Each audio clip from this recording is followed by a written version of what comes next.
नमस्कार दोस्तों, योगमय जीवन के नए एपिसोड में आप सबका स्वागत है। कल हो गई आषाढ़ शुक्ल पक्ष की एकादशी, जिसे कि हम सब देवशयनी या हरिशयनी एकादशी के नाम से जानते हैं। यह हमारे सनातन और हिंदू धर्म में एक बहुत ही महत्वपूर्ण तिथि है, क्योंकि इस दिन से ही भगवान विष्णु क्षीर सागर में शयन के लिए चले जाते हैं।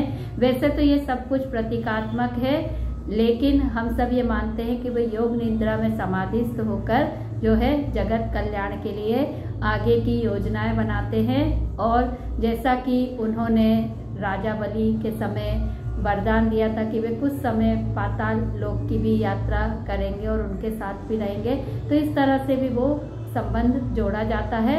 और इसी समय में जो है समुद्र मंथन की भी जो है क्रिया हुई थी, जिसमें कि हलाहल निकला था, जो भगवान शंकर जी ने ग्रहण किया था, जिसकी वजह से वह नीलकंठ भी कहलाते हैं। तो बहुत सारी कथाओं से इस दिन का जुड़ाव होता है और इस दिन से जो है सभी मांगलिक कार्य, विवाह आदि बंद हो जाते हैं 4 माह के लिए। अब ये सब 4 महीने बाद ही शुरू होंगे और ये महीना जो होते हैं 4 महीने, वे बहुत ही ज़्यादा धार्मिक आध्यात्मिक दृष्टिकोण से महत्वपूर्ण होते हैं, क्योंकि इन 4 महीनों में सबसे ज़्यादा तीज, त्योहार, व्रत, उपवास और बहुत सारे अनुष्ठान होते हैं। और पूरा श्रावण मास तो भगवान शंकर जी को समर्पित है, जिसमें जलाभिषेक और दुग्धाभिषेक और तरह तरह की पूजाएं की जाती हैं भगवान शंकर के लिए।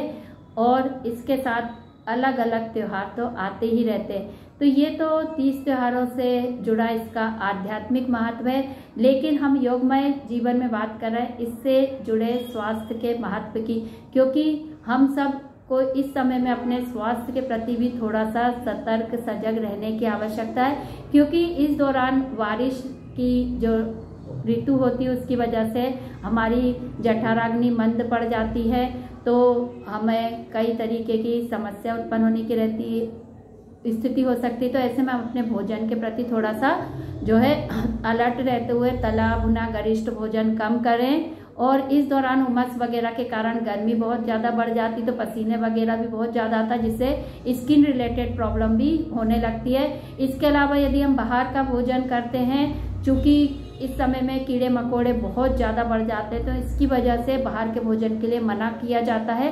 तो बाहर का भोजन करते हैं तो कई तरीके की जो है पेट संबंधी, पाचन संबंधी समस्याएं भी आ जाती हैं। तो थोड़ा सा यदि हम ध्यान रहें, सजग रहें, सतर्क रहें, तो हम आध्यात्मिक दृष्टिकोण से भी उन्नति कर सकते हैं और स्वास्थ्य के रूप से भी हम अपने आप को बहुत आगे बढ़ा सकते हैं। क्योंकि ये जितने भी ऋतु परिवर्तन होते हैं, इसमें जो भी त्योहार, तीज, उपवास आते हैं, इन सबको ना केवल हम धार्मिक दृष्टिकोण से देखें बल्कि वैज्ञानिक दृष्टिकोण से भी देखें तो ये काफ़ी तर्क संगत है, जो हमको अपनी इंद्रियों पर नियंत्रण करना सिखाते हैं और हमारे शरीर को स्वस्थ रखने के लिए भी हमें प्रेरित करते। तो इस तरीके से भी हम सोचते हुए इन दिनों में आने वाले सभी 30 त्योहार के जैसे नियम है उनके अनुसार ही अपना खान पान रखते हुए आगे बढ़ें, तो ये हमारे लिए बहुत अच्छा होगा। क्योंकि हमारे यहाँ तो हर ऋतु के साथ भोजन और खान पान बदल जाता है, और यदि हम उनको अपनाते हैं तो कोई संदेह नहीं कि हम आजीवन स्वस्थ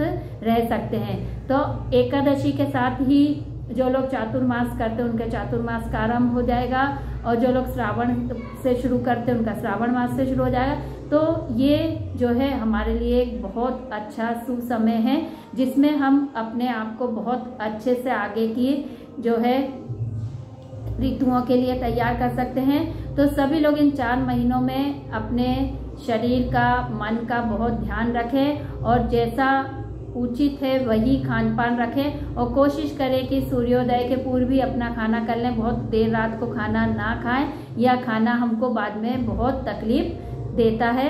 तो थोड़ा सा हमारी दिनचर्या में भी सुधार करते हुए आगे बढ़ें, तो ये सब हमारे लिए आने वाले समय के लिए बहुत अच्छा हो सकता है। दूसरों को भी हम इसके लिए प्रेरित कर सकते हैं। तो सभी स्वस्थ रहें, मस्त रहें, अपना ध्यान रखें। धन्यवाद।